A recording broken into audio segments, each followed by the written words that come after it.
सोने के रेट हर दिन बढ़ते जा रहे हैं। अच्छा मुनाफा कमाने के लिए लोग इसमें खूब इन्वेस्टमेंट भी कर रहे हैं। सोने की इसी अहमियत को देखते हुए हम आपको इससे जुड़ी दिलचस्प और हैरत अंगेज कहानी से रूबरू कराने जा रहे हैं। इससे पहले कि हम आगे बढ़ें, उससे पहले आपसे रिक्वेस्ट है कि प्लीज चैनल को लाइक और सब्सक्राइब कर दें। कहानी देखने के लिए आपको हम 5000 साल पीछे ले चलते हैं। ये वो समय था जब मिस्र के मजदूरों को सोने को भट्टी में पिघलाकर ठंडा करने का काम मिला था। मिस्र के कस्बी मजदूरों को सोने को भट्टी में पिघलाकर ठंडा करने का जो काम मिलता था, उसे आज 5000 साल हो चुके हैं। तब से लेकर अब तक इंसान करीब 1,25,000 टन सोना धरती से निकाल चुका है। इतने सालों में गोल्ड के ऊपर लिखे गए साहित्य की बात करें तो इन किताबों का वजन तो गोल्ड के 1.25 लाख टन वजन को भी ओवरटेक कर देगा। करीब 5000 साल पहले बड़े पैमाने पर मिस्र के खदानों में सोना हाथ लगा था। धरती के गर्भ से बड़े पैमाने पर सोना हासिल करने वाली ये घटना हैरत अंगेज थी। मिस्र के लोगों ने नील नदी के किनारे सोने के कणों को हासिल करना शुरू कर दिया था। इसका आर्थिक महत्व और अर्थशास्त्र भी उस समय के लोग समझ गए थे। तब कोई सिक्कों का अस्तित्व नहीं था, नोट की तो बात ही छोड़ दीजिए, और तब सारा कारोबार सोने से चलता था। इस सोने के कारण कई सारे साम्राज्य बने और कई तबाह भी हो गए। ये दौर वो भी आया कि सम्राटों की तस्करी ताकत भी इस सोने पर ही निर्भर थी। अब जानते हैं कि धरती पर कहां से आया सोना। आज हम धरती पर जितना भी सोना देखते हैं वो हमेशा से यहाँ नहीं था। ब्रह्मांड में कहीं पर भी गोल्ड सुपरनोवा न्यूक्लियोसिंथेसिस से बनता है। धरती पर जो गोल्ड पाया जाता है वो अरबों साल पहले हुई उल्का वर्षा के कारण मिला है। माना जाता है कि धरती पर जितना भी गोल्ड है वो मरे हुए तारे से आया है, वहां से धरती के भूगर्भ में चला गया। साइंटिस्ट का ये भी कहना है कि चांद के बनने के बाद धरती पर ऐसे पिंडों का टकराव काफी ज्यादा हो गया था, लेकिन 3.8 अरब साल पहले अचानक अंतरिक्ष की गतिविधियों में कुछ ऐसे बदलाव हुए कि ये टकराव बंद हो गए। इसके साथ ही खनिजों का धरती पर आकर गिरना भी बंद हो गया। धरती आज से करीब 4 साल पहले धीरे धीरे ठंडी होने लगी थी, और उसके साथ धरती पर जो भी धातुएं थी वो ठंडी होकर धरती की बाहरी परत के आसपास स्टोर हुई। धरती की बाहरी सतह का घनत्व प्रति घन सेंटीमीटर 2.6 ग्राम है, जिस वजह से एल्यूमिनियम, मैग्नीशियम, पोटेशियम, सोडियम और कैल्शियम जैसे तत्व धरती की ऊपरी सतह पर उभर कर आए। क्योंकि ये तत्व हल्के थे, बाकी लोहा, शीशा, तांबा, मर्क्यूरी और प्लेटिन जैसी भारी धातुएं अपने अणुभार के मुताबिक धरती के पाताल में चली गई। शायद ये धातुएं हमेशा के लिए वहां पर कैद होकर रहती, लेकिन धरती पर होने वाली प्लेट्स की चहल पहल और ज्वालामुखी विस्फोटकों ने इन धातुओं को कैद खानों से तोड़कर बाहर लाना शुरू कर दिया। धरती के लावा के रगड़े के साथ ये सभी धातुएं धरती की सतह पर ऊपर आने लगी। धीरे धीरे आग के ये पहाड़ भी गलने लगे और सोना नदियों और समंदर में जाने लगा। इससे इन स्वर्ण कणों का जत्था बड़े समंदर और बड़ी नदियों के मामले में इतना कम था कि उसे हासिल करने के लिए बहुत टाइम और बहुत मेहनत लगने वाली थी। साइंटिस्ट्स ने यह भी बताया कि धरती के कुल भार का तकरीबन 0.5% वजन इसी टकराव की वजह से आया। आप जानकर हैरान हो जाएंगे कि धरती पर इतना सोना है कि अगर सब एक साथ मिलाकर रखा जाए तो पूरी धरती की सतह 12 फीट तक भरी जा सकती है।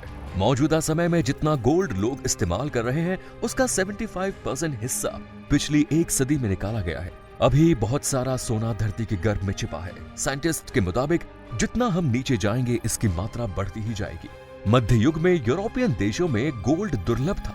मिडिल ईस्ट में भी रेगिस्तान था, कोई नदी या नाले नहीं थे, इसीलिए अरब देशों में भी गोल्ड की कमी थी। और गोल्ड की इस समस्या को हल करने के लिए वहां के कीमियादार अपना दावा आजमाने लगे। यूरोपियन और मिडिल ईस्ट के एल्केमिस्ट ने पारे को गोल्ड में बदलने की कोशिशें चालू कर दी। ऐसा इसलिए किया गया क्योंकि पारे और गोल्ड के नाभिकीय भ्रमण कक्षा में सिर्फ एक इलेक्ट्रॉन का अंतर है।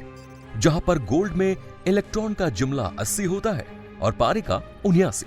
उस समय के एल्केमिस्ट ने सोने और पारे के बीच के इस एक इलेक्ट्रॉन वाले छोटे से अंतर को मिटा देने की सोची, और इसके लिए उन्होंने काफी प्रयत्न भी किए, लेकिन सब के सब फेल रहे और पारे को गोल्ड में कोई परिवर्तित नहीं कर पाया। फिर भी इन अल्केमिस्ट की मेहनत बेकार नहीं गई।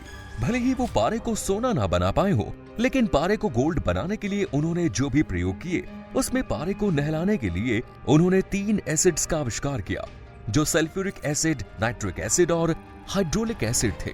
ये एसिड उद्योग जगत में गोल्ड से भी ज्यादा कीमती है, क्योंकि इन 3 एसिड्स के बिना औद्योगिक जगत बन ही नहीं पाया होता है। यूरोपीय अल्केमिस्ट तो यूरोप की प्रजा के मनोरथ साकार नहीं कर पाए, लेकिन 16वीं शताब्दी में पोर्तुगीज और स्पेनियार्ड मध्य और उत्तर अमेरिका गए।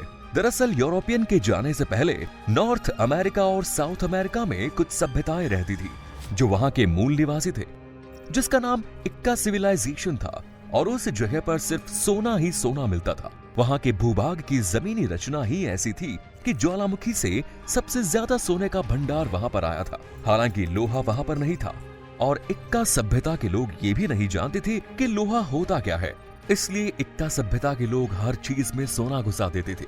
इक्का सभ्यता के लोगों के घर के बर्तन, चेयर, चम्मच सब कुछ सोने से बना होता था। ये लोग भी शवों के साथ सोने के आभूषण भी दफन कर देते थे।